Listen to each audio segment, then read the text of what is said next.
Assalamualaikum warahmatullahi wabarakatuh. Nama saya Rerin Amina. Saya dari kelas Internasional Akuntansi.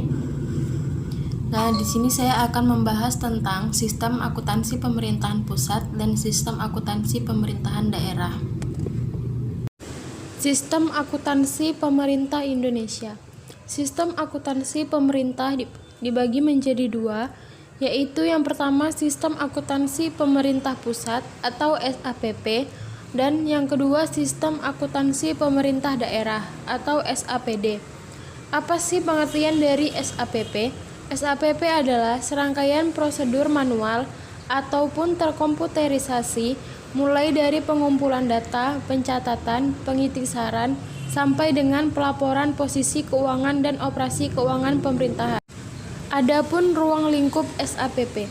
SAPP berlaku untuk seluruh unit organisasi pada pemerintah pusat dan unit akuntansi pada pemerintah daerah dalam rangka pelaksanaan dekonsentrasi atau tugas pembantuan yang dananya bersumber dari APBN, serta pelaksanaan anggaran pembiayaan dan perhitungan. Yaitu ada ciri-ciri pokok kas. Jadi ciri-ciri pokok kas itu pertama ada basis akuntansi, yaitu basis akuntansi yang digunakan dalam laporan keuangan yang biasa dipakai dengan basis kas. Untuk pengakuan pendapatan, belanja, dan biaya dalam laporan realisis anggaran, dan basis akrual untuk pengakuan aset, kewajiban, dan ekuitas dalam neraca. Terus yang kedua ada sistem pembukuan berpasangan. Jadi sistem pembukuan berpasangan itu didasarkan atas persamaan dasar akuntansi, yaitu aset sama dengan kewajiban ditambah ekuitas dana. Setiap transaksi dibukukan dengan mendebet sebuah perkiraan dan mengkredit perkiraan yang terkait. Selanjutnya yang ketiga yaitu dana tunggal. Apa sih itu dana tunggal? Dana tunggal itu kegiatan akuntansi yang mengacu kepada UU APBN sebagai landasan operasional.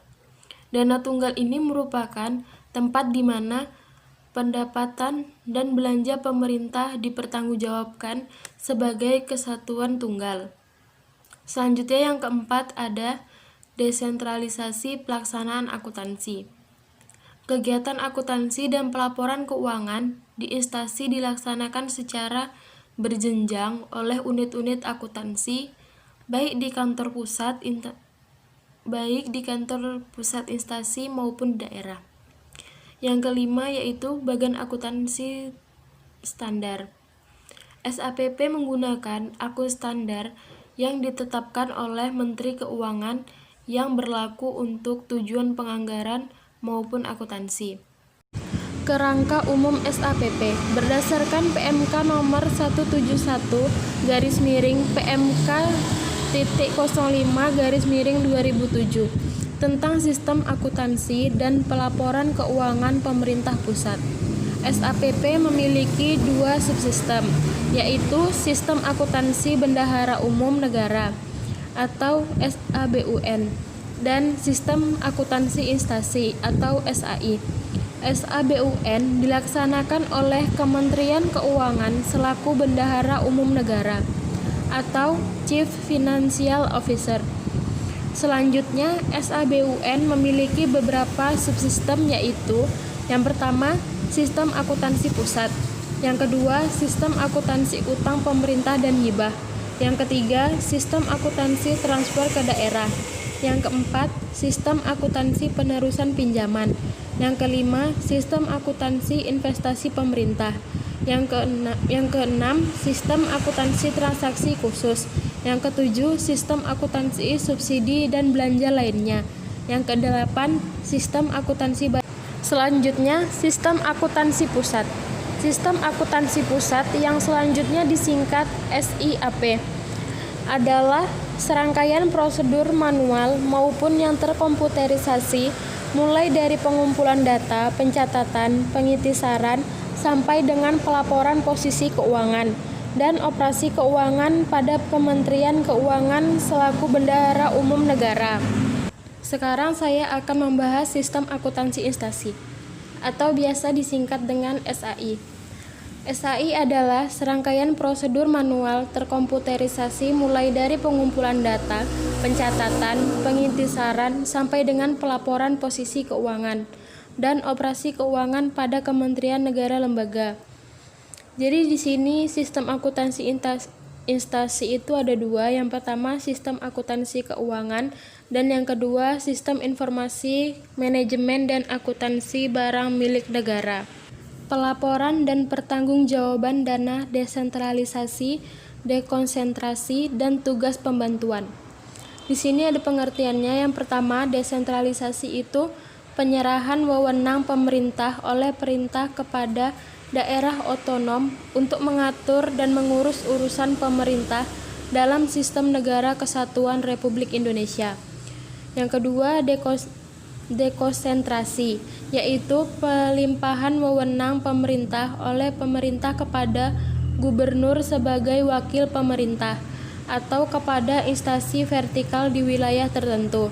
Dan yang ketiga, tugas pembantuan, yaitu penugasan dari pemerintah kepada daerah atau desa, dari pemerintah provinsi kepada kabupaten, kota, dan atau desa serta dan Pemkab-Pemkot kepada desa untuk melaksanakan tugas tertentu. Selanjutnya saya akan membahas sistem akuntansi pemerintah daerah atau biasa disebut SAPD. Apa sih pengertian dari SAPD? SAPD adalah serangkaian prosedur mulai dari proses pengumpulan data, pencatatan, pengintisaran, sampai dengan pelaporan keuangan dalam rangka pertanggungjawaban pelaksanaan APBD yang dapat dilakukan secara manual atau menggunakan aplikasi komputer. Akuntansi pemerintah daerah di PPKD dan SKPD. Yang pertama, sistem akuntansi pemerintah daerah. Sistem pemerintah akuntansi daerah menjadi tanggung jawab pejabat penata usahaan keuangan daerah atau PPKD yang bertugas untuk mencatat transaksi-transaksi yang dilakukan oleh level pemerintah daerah, seperti pendapatan dana, perimbangan belanja bunga, subsidi, hibah, bantuan sosial, belanja bagi hasil, bantuan keuangan, belanja tidak terduga, transaksi-transaksi pembiayaan, pencatatan investasi, dan utang jangka panjang. Selanjutnya yang kedua, sistem akuntansi satuan kerja perangkat daerah. Sistem akuntansi satuan kerja perangkat daerah menjadi tanggung jawab pejabat penata usahaan keuangan SKPD. Transaksi-transaksi yang terjadi di lingkungan satuan kerja harus dicatat dan dilaporkan kepada Bendahara Umum Daerah atau BUD. Sistem akuntansi satuan kerja itu dibagi menjadi 4. Yang pertama, akuntansi pendapatan. Yang kedua, akuntansi belanja. Yang ketiga, akuntansi aset. Dan yang keempat, yaitu akuntansi selain kas. Selanjutnya, penyusunan laporan keuangan. Tujuannya apa? Tujuan umumnya itu laporan keuangan adalah menyajikan informasi mengenai posisi keuangan, serta realisasi anggaran, arus kas, dan kinerja keuangan suatu entitas. Pelaporan yang bermanfaat bagi para pengguna dalam membuat dan mengevaluasi keputusan mengenai alokasi sumber daya. Dan tujuan laporan keuangan pemerintahan adalah menyajikan informasi yang berguna untuk mengambil keputusan dan menunjukkan akuntabilitas entitas pelaporan atas sumber daya yang dipercayakan kepadanya. Sistem akuntansi pemerintah daerah. Akuntansi PPKD adalah sebuah entitas akuntansi yang dijalankan oleh fungsi akuntansi di SKPKD yang mencatat transaksi-transaksi yang dilakukan oleh SKPKD dalam kapasitas sebagai Pemda. Sistem akuntansi PPKD ini meliputi akuntansi pendapatan PPKD, akuntansi belanja PPKD, akuntansi pembiayaan, akuntansi aset atau investasi jangka panjang, akuntansi utang, akuntansi selain kas. Penyusunan laporan keuangan PPKD.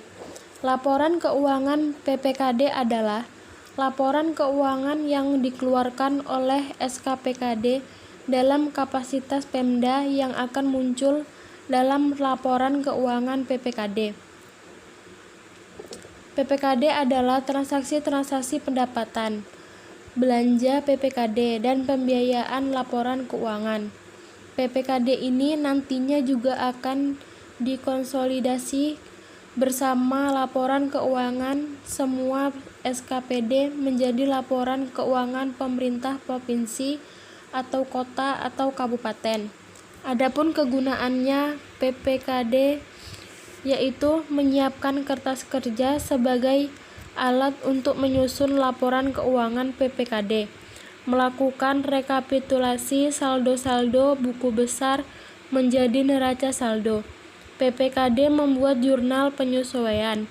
PPKD melakukan penyesuaian atas neraca saldo berdasarkan jurnal penyesuaian yang telah dibuat sebelumnya. Selanjutnya, penyusunan laporan keuangan Pemda. Laporan keuangan pemerintahan daerah adalah laporan keuangan konsolidasi dari laporan keuangan SKPD dan laporan keuangan PPKD. Pada dasarnya, pembuatan laporan keuangan Pemda sama dengan proses pembuatan laporan keuangan dalam prosedur sebelumnya. Perbedaan utamanya adalah adanya jurnal eliminasi untuk menihilkan reciprocal account, yaitu akun atau rekening, sehingga dalam laporan keuangan pemerintah daerah tidak akan ada lagi akun atau rekening. Laporan keuangan pemerintah provinsi atau kota atau kabupaten terdiri atas yang pertama LRA atau laporan realisasi anggaran, yang kedua neraca, dan yang ketiga laporan arus kas. Yang keempat catatan atas laporan keuangan. Itu yang dapat saya sampaikan, semoga bermanfaat bagi semuanya, dan saya akhirin. Assalamualaikum warahmatullahi wabarakatuh.